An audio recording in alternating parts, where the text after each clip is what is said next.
I hope it wasn't nearly as loud as for you guys as it was for me, because that hurt my ears. Watching her body burn in the intense black and purple flame like energy made my heart stop in fear. I had never seen her like this, and I was scared as to where her anger would drive her next. Alright, I have a choice. Watch in silence or stop her. I'm going to stop her in this instance. As heartbreaking as the situation was, I couldn't let anger consume her. Not like this. If she wanted to vent her rage, then it was better to aim it at the ones who wronged her, not let it burn in the room where her family died.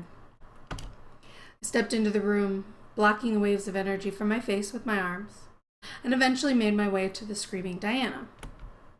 Diana! My words couldn't reach her. I stepped closer, almost towering over her, before dropping to my knees, bracing myself and wrapping my arms around Diana.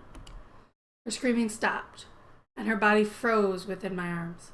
Diana quaked like a shivering child in my arms as I pressed my forehead against her hair. Diana, we'll get your revenge, but you must save that rage for the fight. I was met with silence as my reply. After a moment, Diana finally slumped into my arms while the energy around her died out. You're right. Thank you. I know it. Diana and I left the room with her unable to turn around and look back. We walked through the ashy corridors of the castle, Diana silenced by the sight and by her own grief. My heart was heavy for her.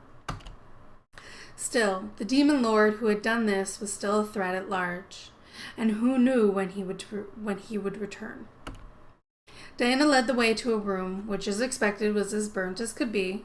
However, Diana waved her hand through the air, casting some sort of silent spell. Through some sort of prestidigitation, say that 10 times fast, the ash and soot in the room vanished, and the furniture and decor were repaired. We at last stepped in with Diana slowly lying down in the bed, unable to carry on any further. Looking at Diana's face, her eyes were puffy and red, while her skin almost became void of any color beyond the taint of her demon marks. If she wasn't breathing, one would assume that she was dead. Diana stared at the ceiling, a world of emotion swimming in her eyes. Despite what had happened, at last she spoke. I need to send you back. What? Now was not the time to think about me, and I knew it. Besides, I came here for a reason. I wasn't going to go back knowing that Diana needed support. I had no regrets in coming here, and I would help her through this. No, Diana. It's too dangerous here. I don't care, Diana. Diana sat up slowly and looked at me, a form of weak anger in her eyes. However, she knew that it was fruitless to argue with me. After all, she made a deal with me, and I could see the obligation to obey buried behind her anger. Diana closed her eyes and lowered her head. The demon lord will most likely return. And we'll be ready for him. Gently took Diana's hand and lifted her chin so that she had to look at me. The anger that was plaguing her melted into sadness and broken hope as she stared back into my gaze. There were remnants of rogue tears adorning her face, and seeing her so scarred made me frown. I knew that we would get through this. We just needed to rest for now. We would deal with the issues this world brought after. My lady? Diana and I turned our heads to see Sero by the open door, and I stepped away from Diana, giving her space.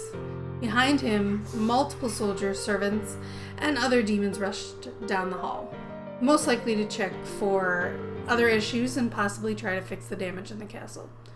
Yes, Sarah? Who is this human? For a brief moment, I could see a look of disdain in his eyes as he looked at me. However, it only lasted a second as he looked at Diana, waiting for her to reply to him. Sarah, this is my guest. She came back with me too. Diana looked at me, trying to find the words in my eyes. What was I to her? My curiosity bubbled as I also awaited the completion of her answer. She came to aid me in this war. But what of your fiancé? What of the other sons? They are gone. They have disappeared into the human world, and I can no longer trace them. I have failed. The guilt and grief in Diana's voice deepened. most likely reminding herself that she saw the result of failing moments ago. Sarah, however, stepped up to Diana, speak English, and knelt in front of her, surprising me. What was he doing? He was a guard, first off. Why was he being bold enough to step to her? You didn't fail, my lady.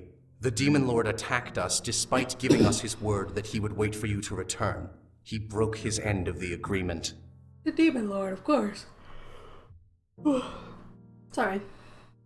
I know. Staring at Diana and Sarah, I could see that they had a very close and deep connection. Was Sarah a friend, or was he something more? I could recognize the emotions within Sarah's eyes as he looked up at Diana. He looked to be in love with her, or at least had some form of ultimate care for his lady. Sarah gently took one of Diana's hands and placed his lips upon it. Instantly, I could almost see energy flow from his body into hers, from the kiss alone.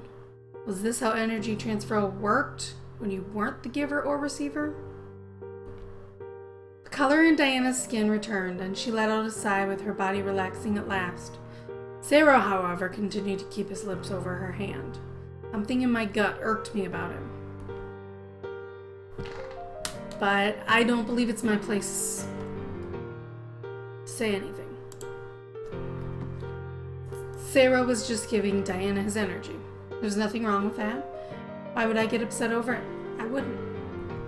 Besides, Diana needed energy to recover from her explosion of energy and from her quenching the fire on the castle. She used a lot of energy. Diana smiled at Sarah and softly pulled her hand away from him, making him look up at her, not in surprise, but with a smile of his own. Thank you, Sarah. It is my duty to serve you, my lady.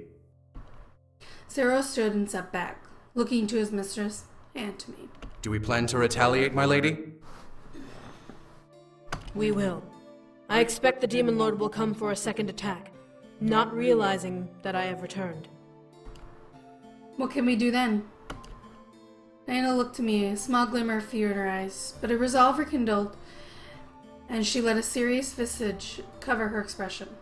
I will meet him on the battlefield should he come again. My lady, you've just returned! That I have. But the Demon Lord will not care if he learns of my return. If anything, news of my return will spur him to attack sooner than later. I must be there and stop him. Diana looked to Sarah with a cold expression, making Sarah stand up straight like the guard he was meant to be. Tell everyone to mend their wounds and prepare for a second invasion tomorrow. I expect the Demon Lord will be ruthless enough to attack in the morning. Let everyone know as well that their princess has returned. Sarah nodded and turned to the door to do his job. Before he exited the room, however, Diana called out one last thing to him which seemed to make him freeze. And when you are done, please retire to my room. I will rest here for the night with my guest. As you wish, my lady. Seems a little hurt. With that, Sarah left and closed the door behind him. The way Sarah answered Diana seemed forced, but I could understand why. After all, if he had feelings for her, I became an obstacle for him as I was with her. That didn't stop me, however, from wondering where I stood with Diana. She's gonna stay here with me. This is my room? Diana let out a sigh and moved in the bed to rest against the back wall of the bed. Come, we must rest. I nodded and walked over, lying beside her. However, instead of Diana laying down, she guided my head to rest on her lap. You're not gonna sleep? Demons don't sleep, dear.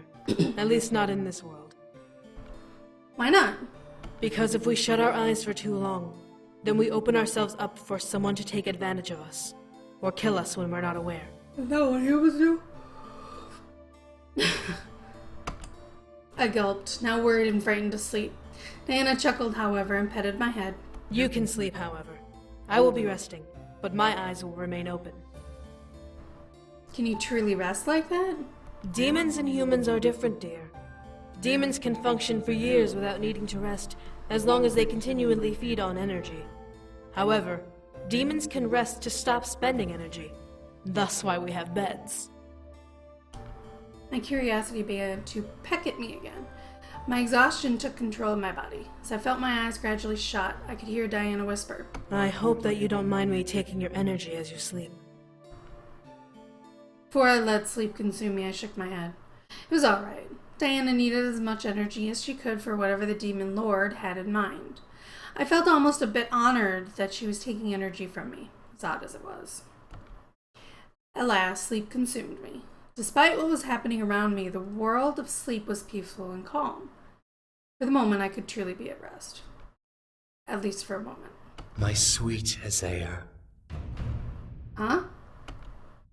I looked around the darkness of my dream, trying to pin down the direction of Sero's voice.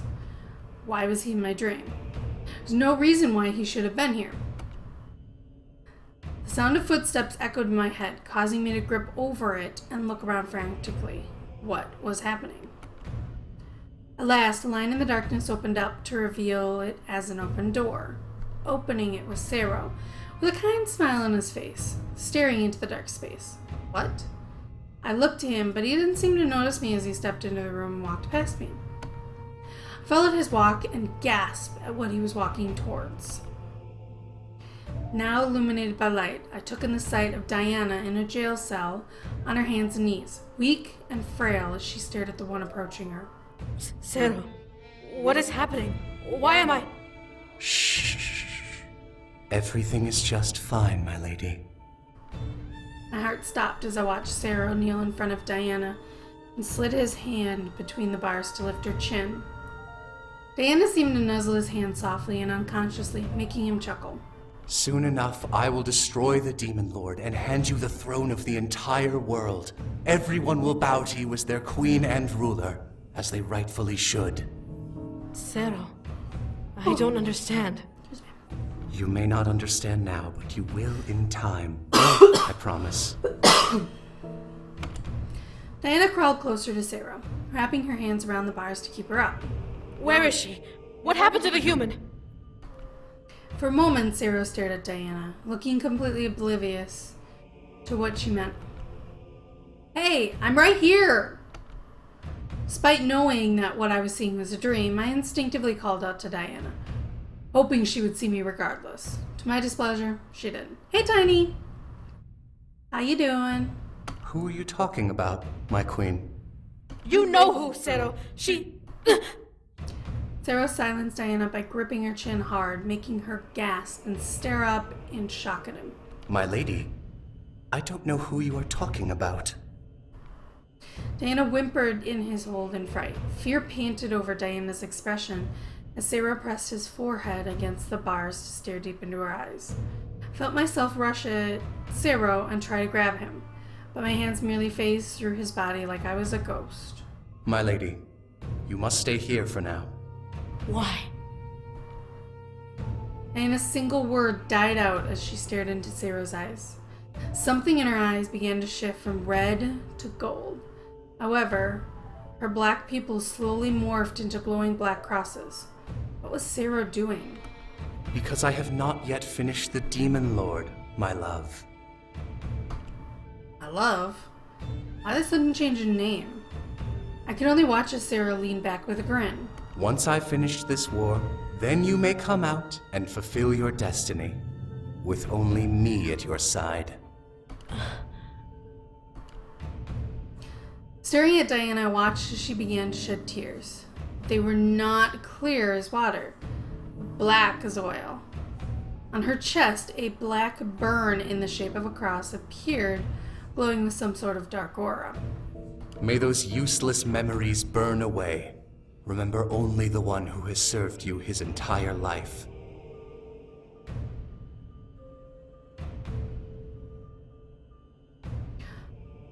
I'm sorry to hear that, Tiny. I hope you feel better soon.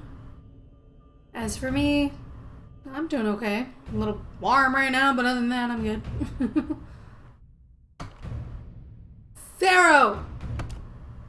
My words were futile, but I couldn't stand their silence. However, as Diana's tears finally stopped, stains on her cheeks drying along her skin, Sero stared into Diana's eyes, burning his gaze into them. Now, do you remember the human? Who? No, it Couldn't be. Burn on her chest flashed a bright white